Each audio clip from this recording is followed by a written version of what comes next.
Welcome back to the deep dive.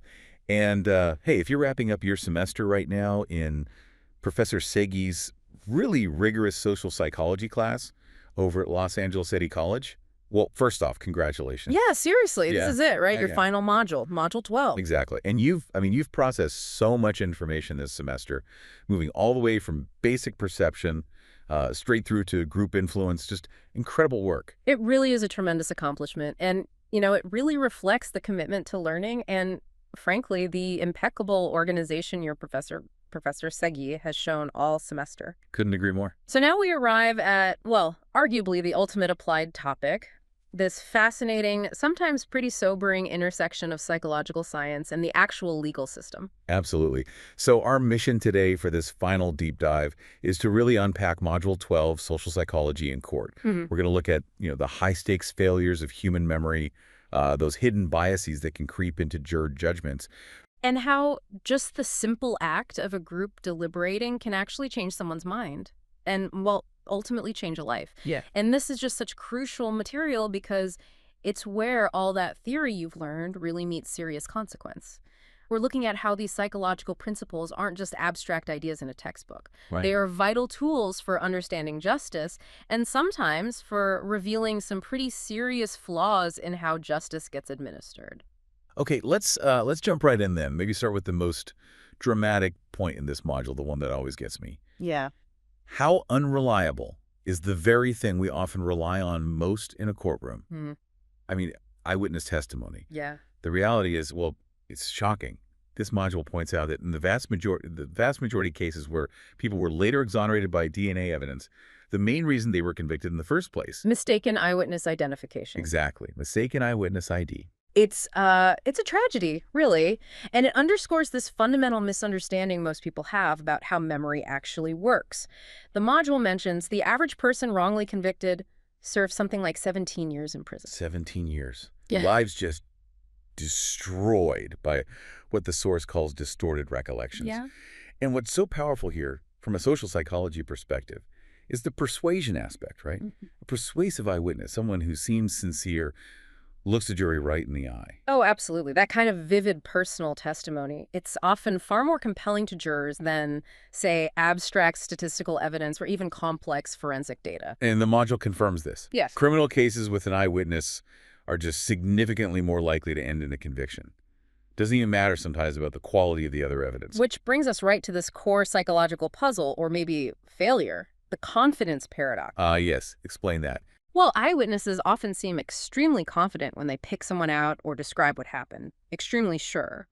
But research, study after study, consistently shows that confidence is actually a very poor predictor of accuracy, statistically speaking. Okay, that seems like a massive, massive breakdown. If accuracy and confidence aren't really linked, why are juries so swayed by how certain a witness seems? Well, it probably relates to our own limitations in what psychologists call metamemory, our awareness of how our own memory functions, or often doesn't function. Right, we assume it's like a recording. Exactly.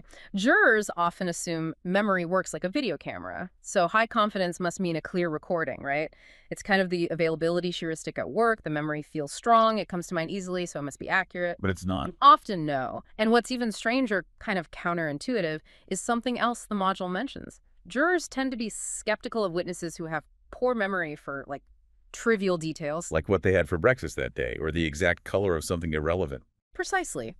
But the research suggests that those witnesses, the ones who don't remember the trivial stuff, are often the most accurate when it comes to identifying the actual suspect or the critical event details. Because they were focusing on what mattered, Yeah. not getting distracted by noise. Exactly right. They allocated their attentional resources effectively. But the legal system, or at least juror perception, often penalizes them for not having this perfect total recall, which, nobody really has. Okay, so memory isn't a recording. We've Mm. covered this idea a lot this semester. Memory is constructed, right? Absolutely fundamental point. We build memories. It's not just retrieval. It's based partly on what we actually perceived at the time, sure, but also heavily influenced by our expectations, our existing beliefs, our current knowledge, even our mood. And strong emotions, like during a crime. Oh, strong emotions can definitely warp the process further. If you expect, say, a robber to have a mustache because of stereotypes, your memory might just pencil one in later. Yeah, that reminds me of those classic demonstrations, like the ambiguous image where you see either an old woman or a young woman, depending on what you were primed for. Perfect example. Once your expectation shapes that initial perception, the memory you form of that image is already altered from the start. And that constructed reality, that's the fertile ground for the misinformation effect, isn't it? Precisely, the misinformation effect.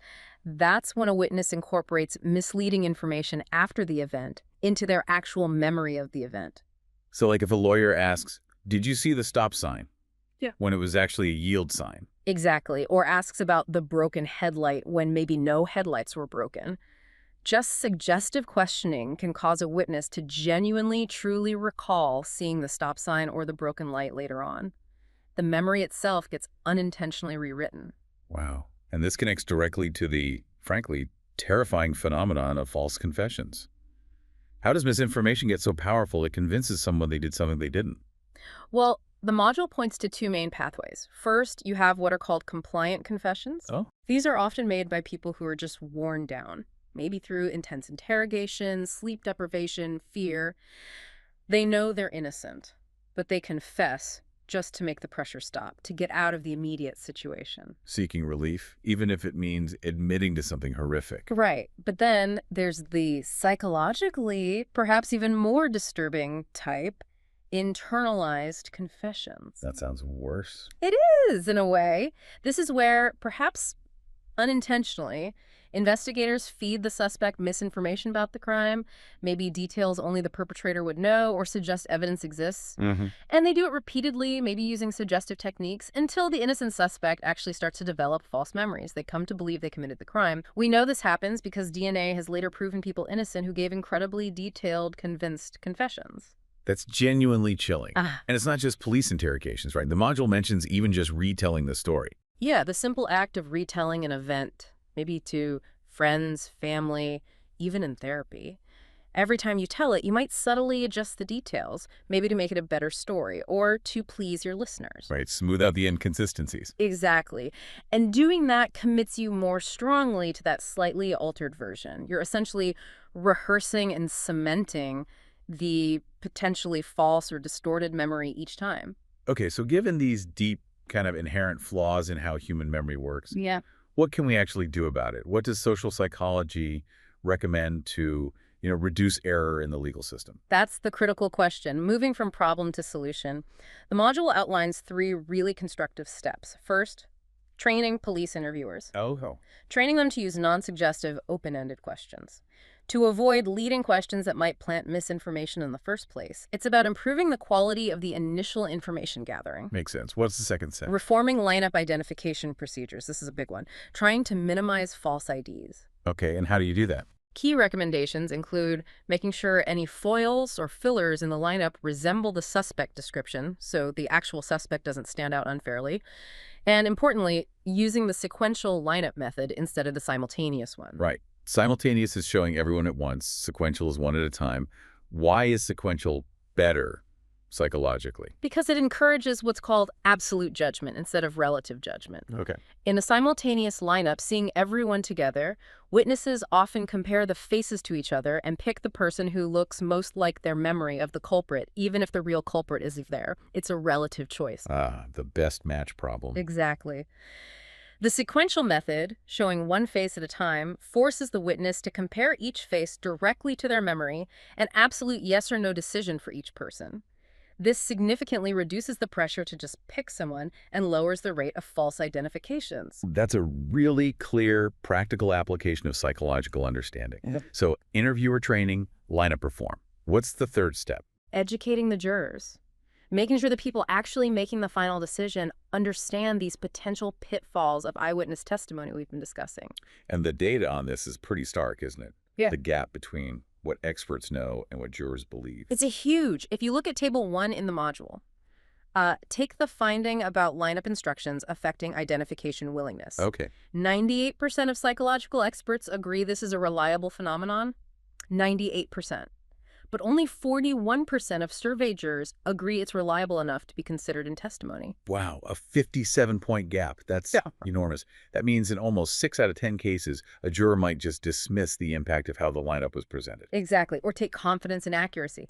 87% of experts agree confidence is a poor predictor. Only 38% of jurors agree. Again, a massive disconnect. That really highlights why this kind of knowledge transfer, why this module is so vital. The justice system needs this psychological science. Precisely.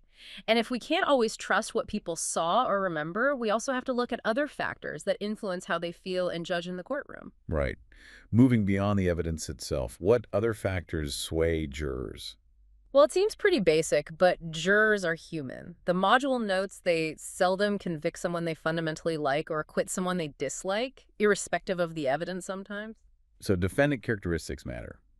What specifically? Physical attractiveness, unfortunately, seems to be one. The bias is often subtle, maybe unconscious, but studies, like the Texas bail data mentioned, suggest it's there.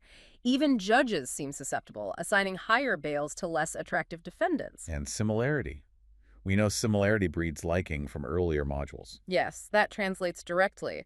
Jurors tend to be more sympathetic, maybe give the benefit of the doubt, to a defendant who shares their attitudes, maybe their religion, race, or gender. Which brings us to the difficult topic of racial bias. Yes, and we have to acknowledge the stark reality here. The module points to evidence showing that Black defendants, for instance, often receive longer and harsher sentences compared to white defendants for similar crimes. This suggests a pervasive bias that goes beyond just the specific facts of a case. A systemic issue reflected in juror judgments. It appears so. What about information jurors are told not to consider? Like inadmissible testimony. The judge says, strike that from the record. Disregard that. Does that work? Rarely as well as we'd hope. This brings up a classic psychological phenomenon you've likely covered, the reactance effect. Ah, yes. Tell me more. When a judge explicitly tells jurors to ignore something, that instruction can feel like a threat to their freedom, their autonomy to consider all information. So to restore that sense of freedom, they might actually pay more attention to the forbidden information. So telling them to ignore it actually makes it more salient. It backfires. It often backfires, yes. Makes them think, why don't they want me to know this? It must be important. And this must be even worse with pretrial publicity, right? If jurors come in already exposed to negative news stories about the defendant. Absolutely. That negative information is already in their cognitive system. It's very difficult, maybe impossible, for them to remain truly impartial, and it definitely increases the likelihood of a guilty verdict before the trial proper even starts. Okay, shifting to how individual jurors process the information they're supposed to consider. They're not just weighing facts logically. Not entirely. Jurors are often trying to make sense of everything by constructing a coherent story or narrative. Evidence that fits into a plausible story is more persuasive. So attorneys who present their case like a story. They tend to be more effective than those who just present a list of facts or witnesses in a less connected way. Jurors need that narrative structure to understand and remember. But the legal system itself often gets in the way of that, doesn't it? With complex jury instructions in legalese. Yes, that's a major hurdle. Many jurors genuinely struggle to understand the standard judicial instructions, the definitions of legal terms, the burden of proof. It's often archaic language. So what's the solution there? Well, research suggests we need clearer, simpler language for instructions, maybe even testing instructions for clarity beforehand. And also, crucially, giving jurors better tools, like access to transcripts during deliberation, rather than expecting them to perfectly recall complex legal standards they heard maybe only once, hours or days earlier. Makes sense. And just briefly, what about jury selection itself? Attorneys using scientific jury selection. Does that really work?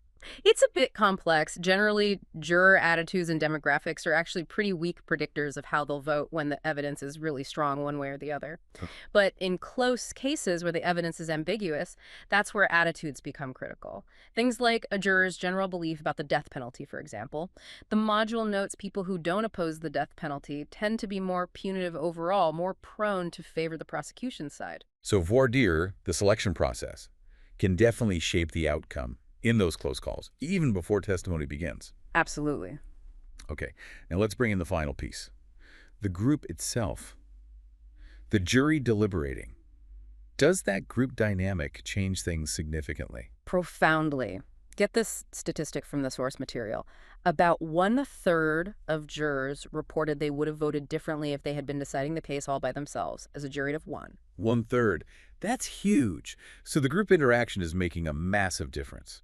Yes, and often in a predictable way, demonstrating group polarization, another concept you've studied. Deliberation tends to magnify the initial leanings of the group members. So if most jurors lean slightly towards conviction before deliberating. Deliberation will likely push the group towards an even stronger consensus for conviction. There's a simulation study in the module, Figure 5, that shows exactly this deliberation strengthened the initial pro-prosecution leanings. The group makes the individuals more extreme in their initial direction. But can a minority viewpoint ever prevail in a jury room? It can, yes. Minority influence is possible. But it typically requires the minority jurors to be very consistent in their arguments, persistent in voicing them, and to project self-confidence even when facing opposition. They need to be steadfast. Exactly. They need to plant that seed of reasonable doubt and stick with it, potentially swaying others over time. What about the size of the jury? Is there a psychological difference between a 12-person jury and a 6-person one? Research suggests there is. 12 really seems to be better, psychologically speaking. Why? Well, larger juries tend to recall the trial testimony more accurately, just more brains remembering different pieces. They are also much more likely to include a diversity of perspectives reflecting the broader community. More representative. Right. And they generally spend more time deliberating, which usually means a more thorough discussion of the evidence and the issues. So, better process, potentially better outcome. That's the idea, though we always need to add a note of caution when generalizing from simulated jury studies. They're incredibly helpful for developing theories, but the real weight and consequence of a real trial is something unique. Understood. So as we wrap this up, this entire module, and really this whole semester of social psychology, what's the big takeaway for you, the student, as you finish Professor Segi's class and move forward? I think the central theme, especially from this final discussion, is that everyone, judges, jurors, witnesses, social scientists, you, me, we are all vulnerable to these fundamental cognitive errors. Right. Things like confirmation bias, wanting to stick with our initial beliefs, being overconfident in our judgments. It's universal. It really is. And so the profound value of everything you've grappled with this semester, all the theories and studies in Professor Segi's class, it isn't just about doing well on the final exam. It's about recognizing your own vulnerability to these biases. Self-awareness. Exactly. Understanding the mechanisms behind, say, the confidence paradox or the reactance effect or group polarization that empowers you. It gives you the tools to think more critically. Whether that's evaluating evidence if you ever serve on a jury. Or making a big decision in your career, or even just navigating a difficult conversation with family or friends. It's about applying this knowledge. You've all done some really tremendous work this semester. Seriously. Applying scientific thinking to the often messy, complicated reality of human behavior is hard work. It truly is. But recognizing how memory can fail, how groups can sway us, how subtle biases can influence decisions, that gives you a powerful intellectual toolkit.